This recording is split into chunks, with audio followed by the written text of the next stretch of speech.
Welcome to Dear Book Coach. I'm Carrie Savage, writer, project manager, and certified book coach. I'm Stephanie Detlefs, writer and certified book coach.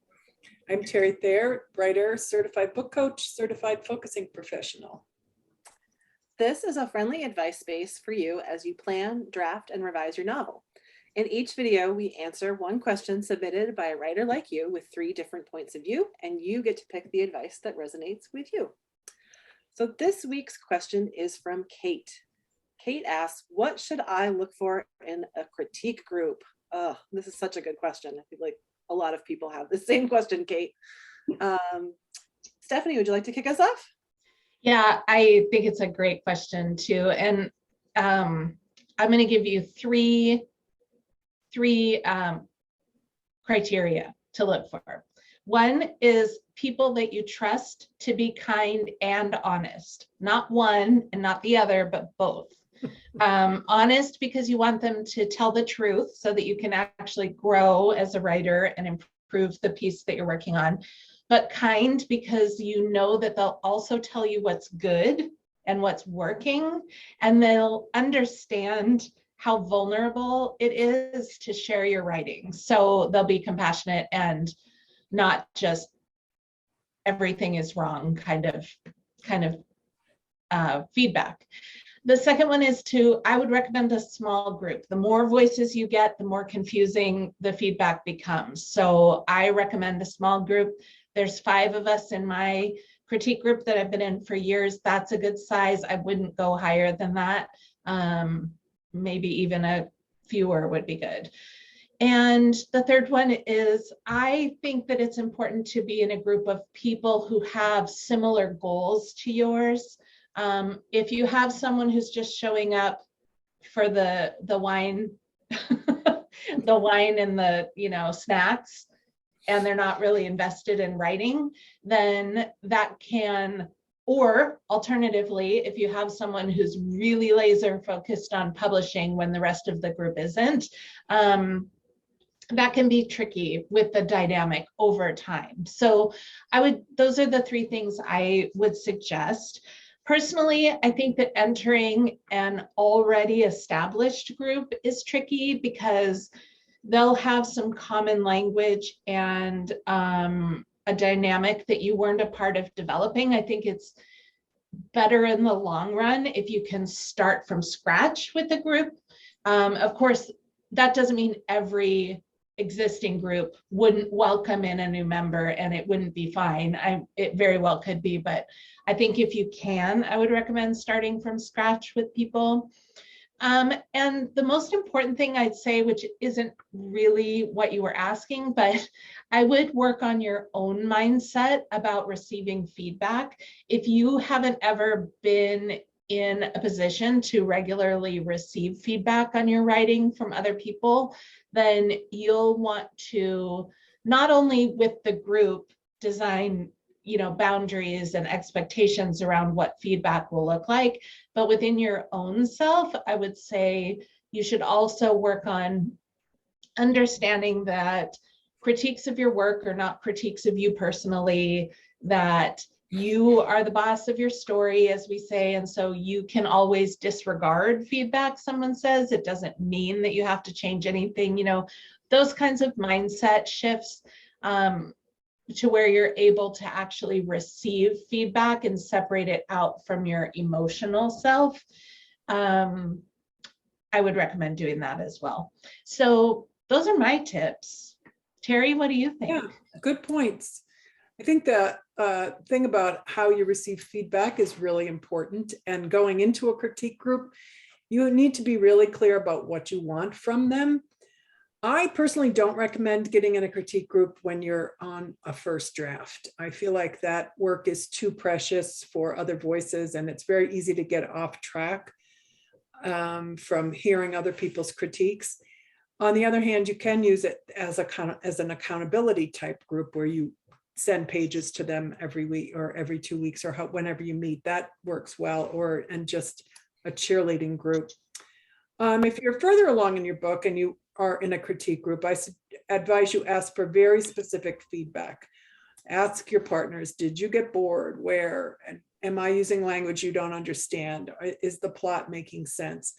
All of those kinds of things that are very specific and will get you where you want to go.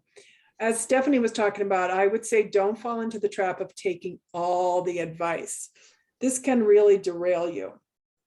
I would go through the pages, let the comments sink in, don't change anything right away.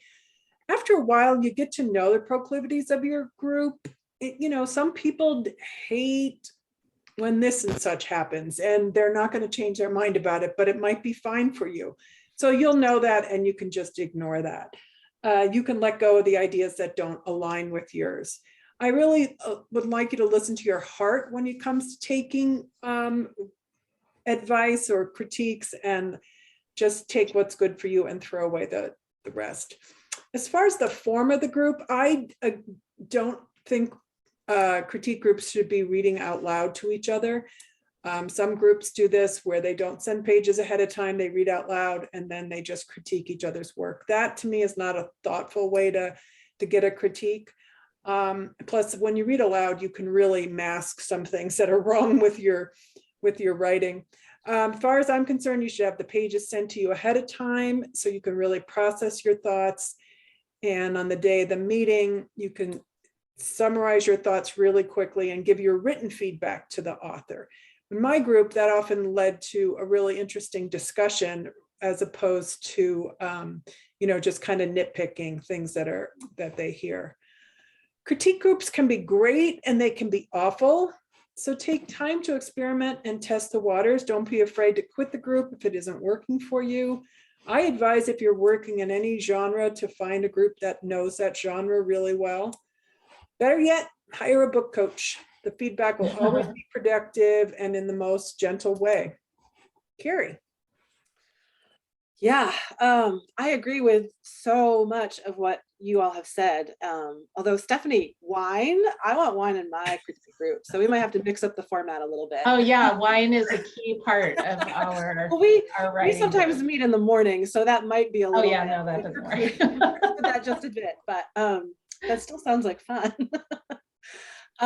My particular writing group was formed from scratch, but we were actually already familiar with each other's writing and feedback style, which I think, really helped us when we were forming, because we knew what to expect and we all knew what we were getting into, and we all admired each other's writing already. We met in a writing class, so we knew like the genre and everything that was going into the books, and we also knew what to expect from each other's feedback because we were giving each other written feedback already in the class. So we knew, like, there were some people in the class that I wouldn't have really taken much away from their feedback, but these women in particular, I really felt like they could help me make my book the best book that it could be. So I think a writing class, getting some of that knowledge of someone's work and feedback style up front before you sort of make that commitment can be really, really helpful. Another thing is to perhaps set low expectations for each other at the start, by which I mean go into it thinking that it's maybe a trial run to see if you all are a good fit. If everyone has similar goals and similar styles, it could work out really, really well, and that would be great. But if you're all doing completely different things, it might be more complicated because you have to hold everybody else's sort of different roles and ideas and genres and everything in your head. And that just might be too much, right?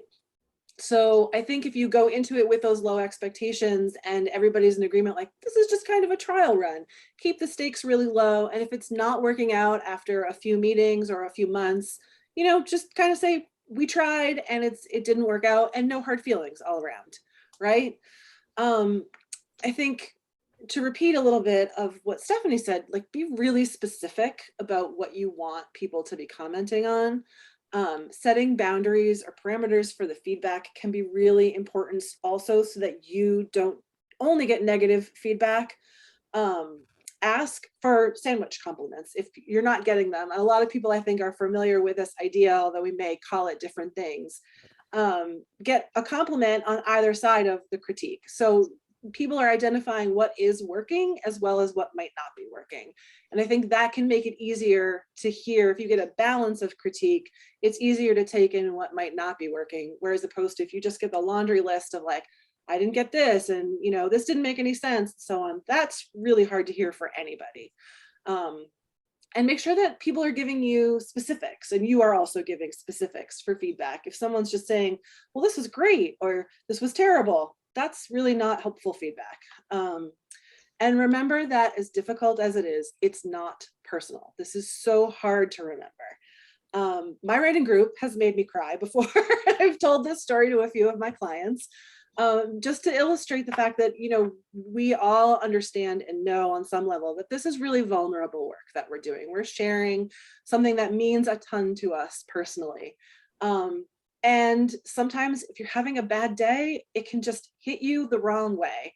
I knew even while I was tearing up in the coffee shop that they were not giving me this critique to hurt me, that this was honest feedback from them about something that I could be doing better.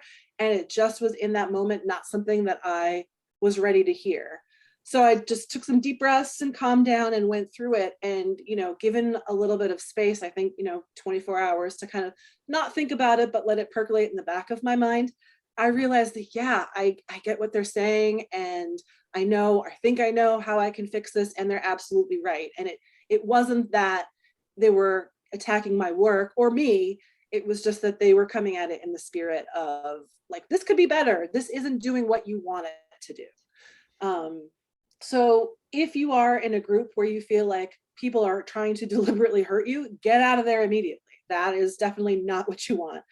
But if you have developed some trust and you just have a bad day with some feedback, give yourself and others around you a little bit of grace, and know and trust that they want what's best for your book. And just kind of carry that, sit with it, and see if you can make anything useful of it. And if you can't, as Terry said, just let it go. It's fine. You are the God of your story, and you get to decide what's important and what isn't. So there, I feel like I've just let off another manifesto. Well, and you both made the point that it's okay to stop being in it if it's not working, whether it's that you did a trial run and it wasn't right, or you're in it for a while and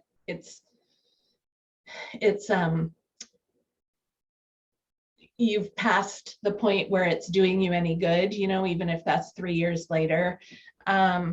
Writing groups evolve and change too. And so you could be in one for a while, and what people are writing changes, and how people's lives are, their writing lives are changes. And so, it's always okay to move on. And it's never like, I don't know, I might be giving myself advice right now, but you don't have to stay in situations just to please somebody else. And the other point I wanted to say is, just because you're a writer doesn't mean you have to be in a critique group.